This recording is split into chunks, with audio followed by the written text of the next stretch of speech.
Hello and good morning student. आप लोगों को जैसा पता है कि थोड़ा सा वाईफाई के प्रॉब्लम के कारण क्लास हम लाइव नहीं ले पा रहे हैं, लेकिन अब 1-2 दिन में समस्या दूर हो जाएगा। क्योंकि कल शाम में हम कोचिंग गए हुए थे गुस्सा से सिर्फ पढ़ाने के लिए, चूँकि हम वाईफाई काम नहीं कर रहा था। श्याम बाबू सुपौल लगभग 8:30-9 बजे फ़ोन किया था, तो उसमें हम कोचिंग पर ही थे। लेकिन वहाँ चूँकि बहुत दिन से क्लासरूम बंद था, इसलिए वहाँ से पढ़ा नहीं पाए। अब बार बार बच्चे फ़ोन करते, तब फ़ोन रिसीव करके हम क्या बार बार सब बोले, इसलिए फ़ोन भी रिसीव नहीं कर पा रहे हैं। खैर कोई बात नहीं, चलिए। उस दिन बता रहे थे 2 प्रकार का है मिरर। पहला नंबर था concave mirror, first number concave mirror.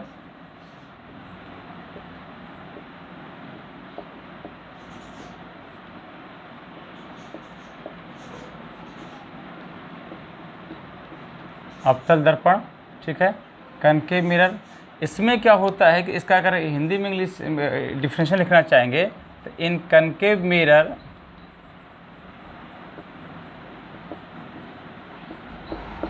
the reflecting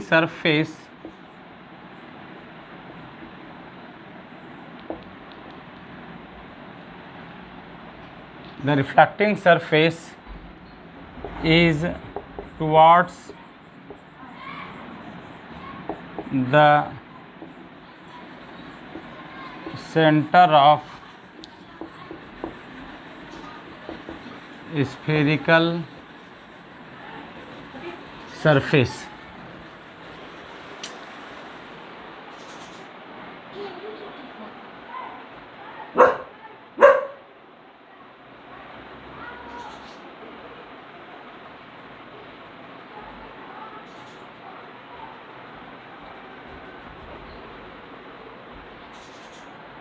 इसका हिंदी में हो जाएगा अवतल दर्पण में परावर्तक सतह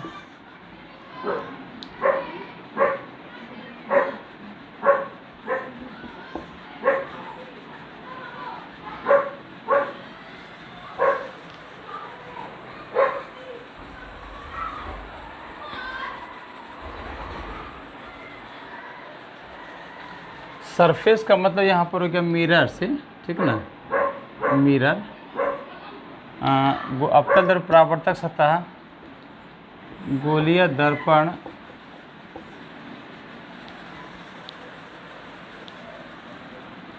या सतह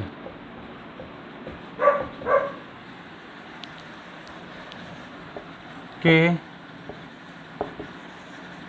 केंद्र की ओर होता है।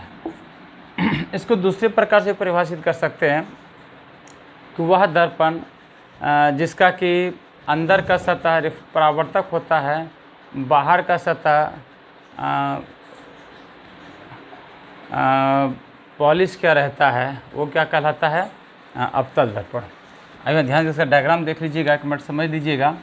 ये अवतल दर्पण का डायग्राम है। इसका बाहर का सतह को पॉलिश कर दिया जाता है, इसको कलई बोलते हैं।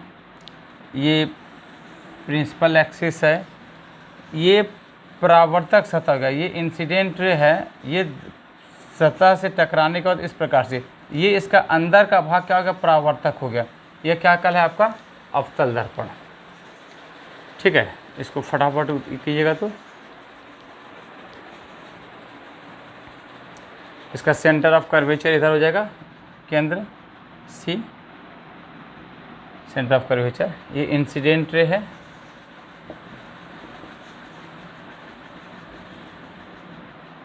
ये रिफ्लेक्टेड रे,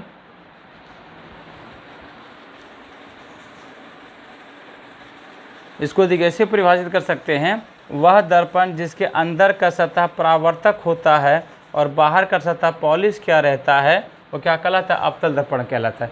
आप ऐसे परिभाषित कर सकते हैं, दोनों एक ही चीज़ है। वह दर्पण जिसका अंदर का सतह क्या होता है, परावर्तक होता है, और बाहर का सतह पॉलिश क्या रहता है, क्या कहलाता है, अवतल दर्पण कहलाता है।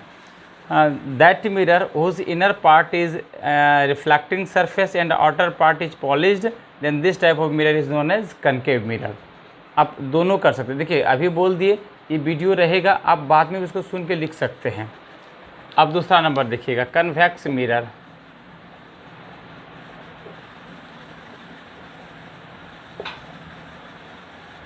उत्तल दर्पण,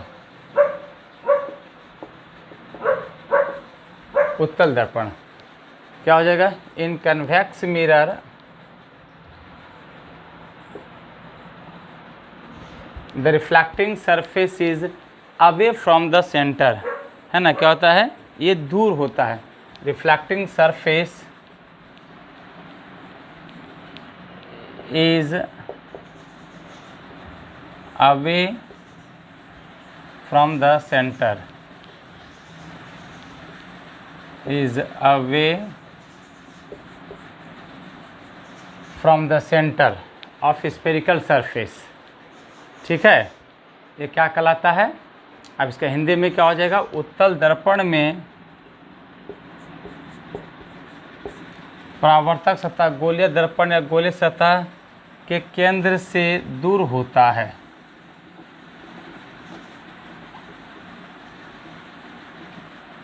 के केंद्र से दूर होता है। अब इसको हम लोग कैसे समझेंगे?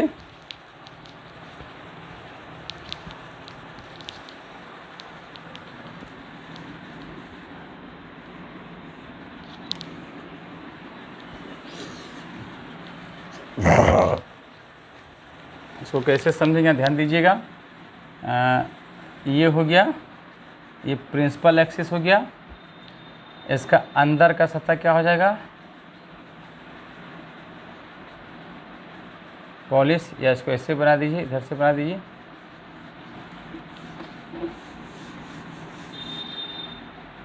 इसको इस प्रकार से बना दीजिए। ये हो गया अंदर का सतह, हो गया पॉलिश। क्या हुआ? ये हो गया सेंटर कर्ता केंद्र। ये इंसिडेंट रे है, ये रिफ्लेक्ट हो जाएगा इस प्रकार से। ठीक है, देखिए इसका परावर्तक सतह क्या हो गया? दर्पण के केंद्र से दूर हो गया। ठीक है, क्या कहलाया? ये कन्वेक्स मिरर। इसको इसे प्रयोग कर सकते हैं, वह दर्पण जिसके अंदर का सतह पॉलिश क्या रहता है और बाहर का सतह क्या कहते हैं? रिफ्लेक्टेड रहता है, परावर्तक रहता है, क्या कहलाता है? उत्तल दर्पण कहलाता है। ठीक है, इसको उतार लीजिए।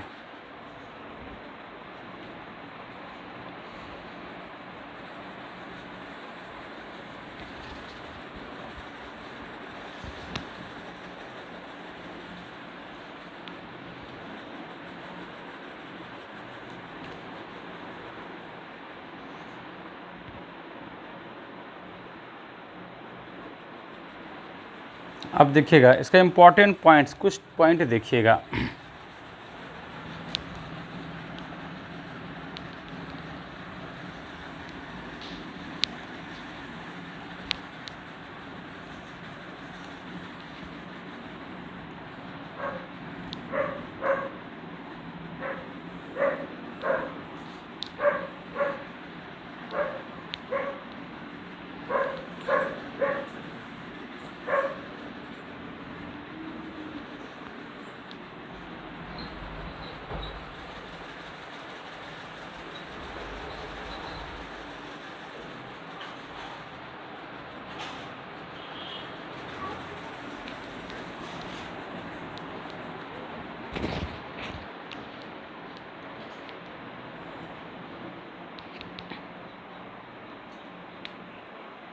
अब देखिएगा सम टर्म्स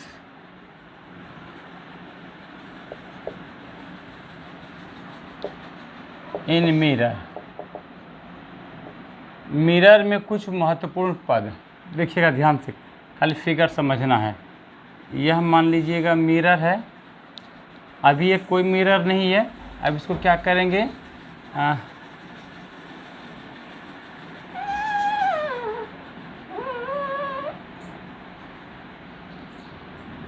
यह मान लीजिएगा मिरर है, इसको भी क्या किया हम लोग?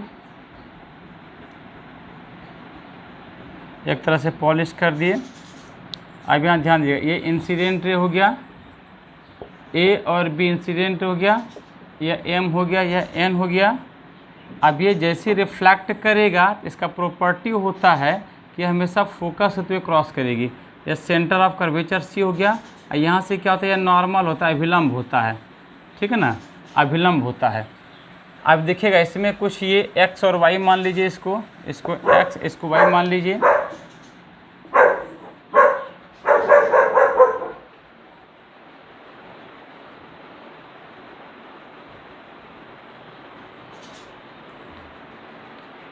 अब ये थोड़ा सा देखिएगा, इसमें हम सब बता दे रहे हैं क्या क्या चीज़ है, ठीक है।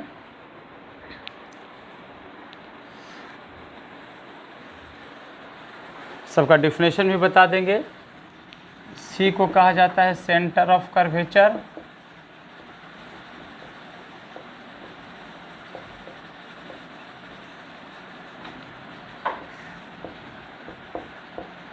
वक्रता केंद्र। एफ को कहा जाता है फोकस,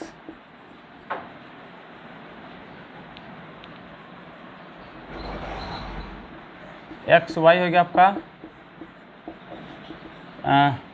एक्स वाई क्या होता है, प्रिंसिपल एक्सिस, ठीक है। एक्स वाई क्या बोलते हैं, प्रिंसिपल एक्सिस, प्रधान अक्ष। फोकस का हिंदी फोकस से होता है ना, फोकस।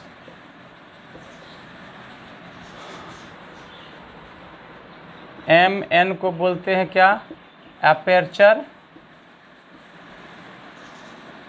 जिसका हिंदी होता है द्वारक। इसको ये हो गया पी, पी पी को कहते हैं पोल, ध्रुव। और कुछ बचा अब न, अब इसके बीच का डिस्टेंस, ये छोटी एफ, ये यहाँ से आर, रेडियस ऑफ कर्वेचर, ठीक है। एफ को बोलते हैं फोकल लेंथ, फोकस लंबाई।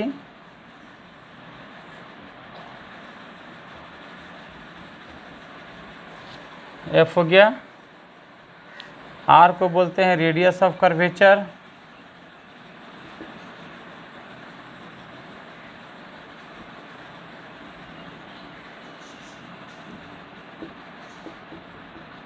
वक्रता त्रिज्या। और तो कोई नहीं इसमें है।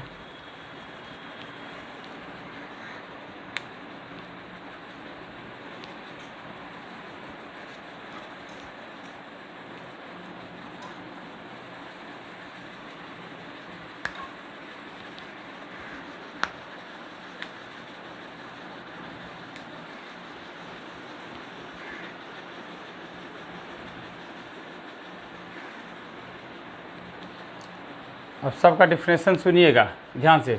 सेंटर ऑफ कर्वेचर, सब पहले देखिए तो उसका डिफिनेशन बता दे रहे हैं सेंटर ऑफ सबका।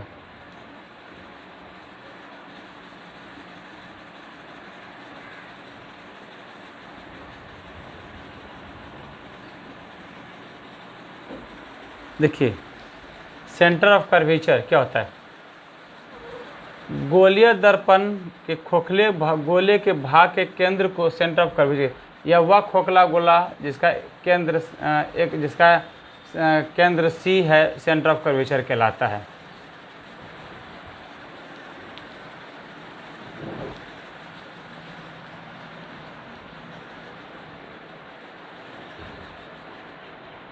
ठीक है, सेंटर ऑफ कर्वेचर क्या हो गया, it is the centre of curvature, C हो गया, it is the centre of curvature of sphere which mirror form से पार्ट ऑफ स्फीयर। ठीक है। एफ हो गया फोकस, है ना, फोकस क्या हो गया, परिभाषा सुनिएगा, प्रिंसिपल एक्सिस के समानांतर अनंत से आती हुई प्रकाश की किरणें जब दर्पण से परावर्तन के बाद प्रिंसिपल एक्सिस को जिस बिंदु पर प्रतिच्छेद करती है वह फोकस कहलाता है।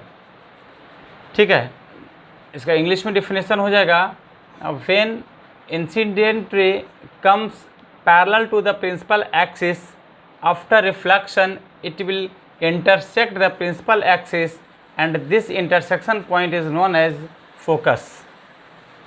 Principal axis centre of curvature और पोल को मिलाने वाली रेखा को प्रिंसिपल एक्सिस कहते हैं, है ना।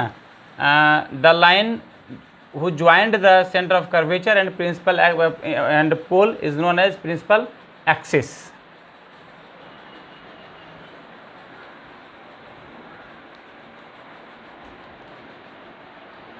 एपर्चर हो गया, क्या इसका परिभाषा क्या हो गया, the diameter of mirror is known as aperture. Hindi में हो जाएगा दर्पण के व्यास को द्वारक कहते हैं, और लगभग केस में द्वारक जो होता है बहुत स्मॉल होता है, लगभग नेग्लिजिबल माना जाता है।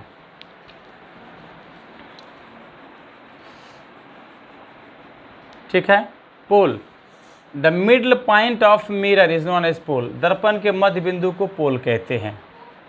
F focal length, focal length हो गया क्या कि the distance between the pole and focus, pole और फोकस के बीच की दूरी को फोकल लेंथ कहते हैं। Radius of curvature the distance between the pole and centre of curvature is known as radius of curvature. Pole और सेंटर ऑफ कर्वेचर के बीच की दूरी को रेडियस ऑफ कर्वेचर कहते हैं। चलिए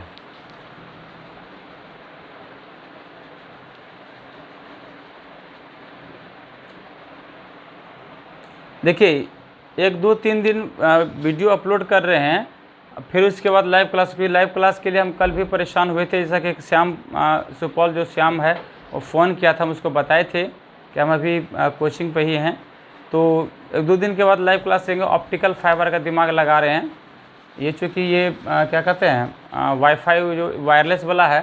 कल भागलपुर में भयंकर आंधी तूफान आई थी शाम में, जिसके कारण वो डिस्टर्ब हो गया था, इसलिए भी क्लास नहीं हो पाया था शाम में।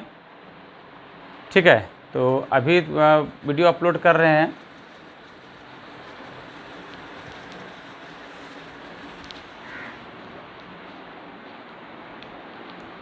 इसको मिटा दें, आप लोग वीडियो भी कर लीजिएगा, क्या कहते हैं उसको, स्क्रीनशॉट, इसको मिटा दें।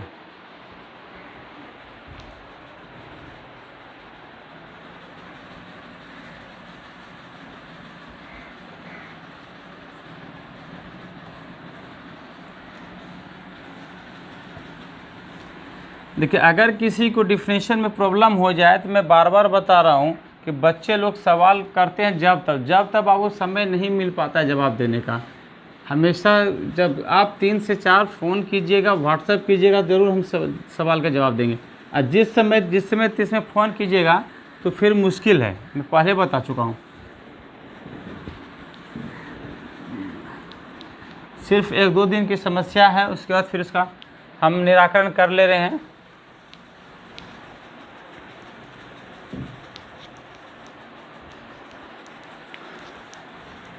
देखिए, इम्पोर्टेंट रे पथ्स,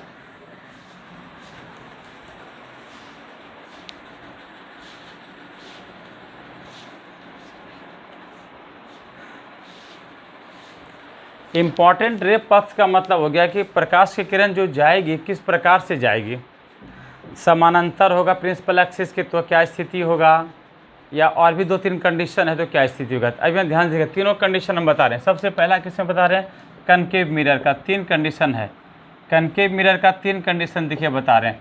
फिर कन्वेक्स का बताएंगे, कनकेव मिरर का सबसे पहला ए नंबर के ध्यान से देखिएगा कि जैसे मान लीजिए ये आपका मिरर हो गया,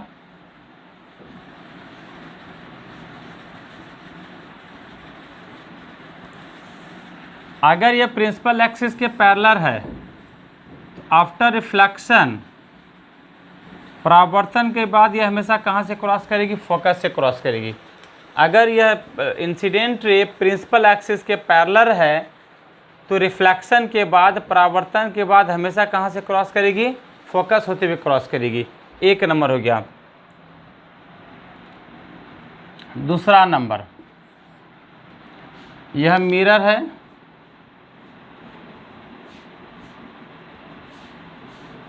यह प्रिंसिपल एक्सिस है। अब में ध्यान दीजिएगा, इसमें समझना है कि अगर मान लेते इन केस कि अगर ये सपोज कीजिए कि अगर ये इंसिडेंट रे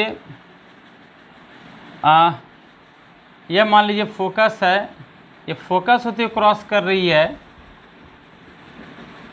ठीक है, तो रिफ्लेक्शन के बाद जो होगा, रिफ्लेक्शन के बाद जो होगा यह प्रिंसिपल एक्सिस के पैरेलल हो जाएगा। अगर कोई रे, इस प्रकार से दिखा दीजिए, अगर कोई रे फोकस से क्रॉस कर रही है तो रिफ्लेक्शन के बाद, दर्पण से परावर्तन के बाद प्रिंसिपल एक्सिस के समानांतर क्रॉस कर जाएगी। वो 2 हो गया। तीसरा नंबर,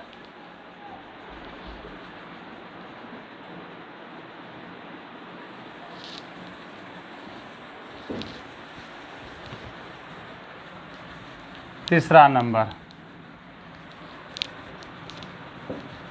सी नंबर, यह मिरर है, ये है। अगर ये रे, ठीक है, अगर रे ये मान लीजिए फोकस एफ है, यहाँ पे सेंटर ऑफ कर्वेचर सी है, ठीक है, अगर रे सेंटर ऑफ कर्वेचर होते हुए क्रॉस कर रही है, ठीक है, तो रिफ्लेक्शन के बाद ही इसी रास्ते से वापस लौट जाएगी, वो अपने वास्तविक पथ से विचलित नहीं होती है, ठीक है। फिर अभी तुरंत वीडियो अपलोड करेंगे दूसरा, ये वीडियो फुल हो रहा है।